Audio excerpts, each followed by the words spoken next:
Сәлем достар, қалдаңыз қалай? Бүгін сіздерге ерекше естелік болған менің кестемді көрсететін боламын. Бүгін менің кішкентай қызыма мектептен еңбек сабағынан кесте тігіңдер деп тапсырма берген екен.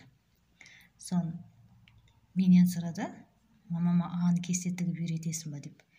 Иә, кезінде мен тіккен едім, соны есімде екен.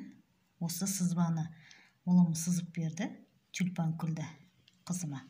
Соны мен басын бастап қызыма тігіп көрсеттім. Жартысына дейін мен тіккен едім. Ары қарай 5-ші сыныпта оқитын қызым тікті.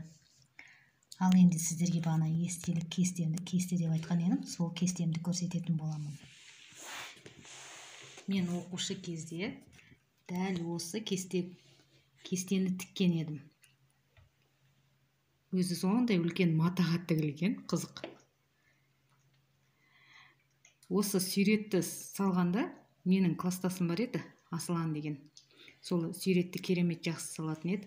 Осы матамды апарып, ақ матамды, маған сурет салып бер деп, үйде бір картинканы қосып апарған ғой, тура осы сурет салып бер деп.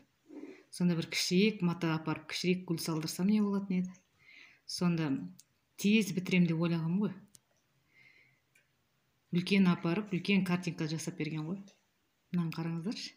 Бұл ерекше міне. Микки Маус. Ол қолында сәбізі бар, гүлі бар. Мына ағаштың ар жағында қоянға баратқан ғой. Қоян қызымызды көріңіз, көйлегін қалай жасаған. Қызушылық не дейін.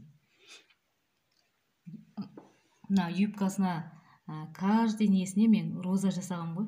Көрініп тұр ма сіздерге? Ерекше.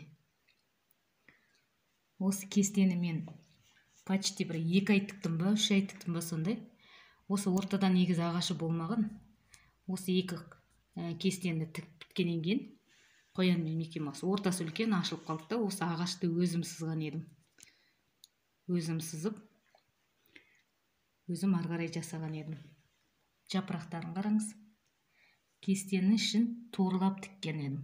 Бұл кестені тігуді мен мамамнан үйрендім.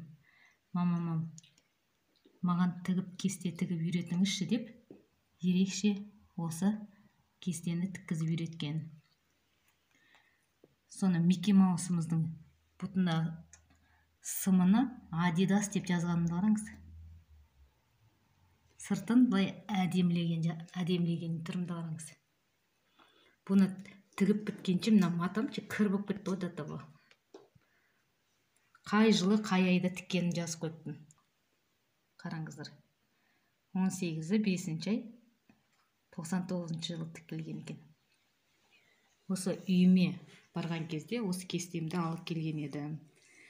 Осы қызым айтпаса, мен есіме түспес еді бұл. Мен әкеп жинап қойған едім. Қызыма бастамасын көрсетіп, үйретіп, осы кестені шығарып сіздерге де көрсетейін деген ойда болған едім. Ерекше, керемет әдемі. Осыны тіккен кез мен оқушы кезім. Мына қоянымыздың мойнындағы алқасын көріңіздер ме? Ерекше. Каждыйына тұмсығындағы ақ жіппен тігіп шыққан ғой, торлап. Көзінің өр жағын көріңіз. Мына Микки Маусымыздың тақиясын қараңыз. Оған ромбик жасаған ғой. Оны торлап, шолқасын қарасаңызшы. Ужас. Керемет келтіріп оқсатқан түрімді. Тілін қызыл жіппен, кофтасын,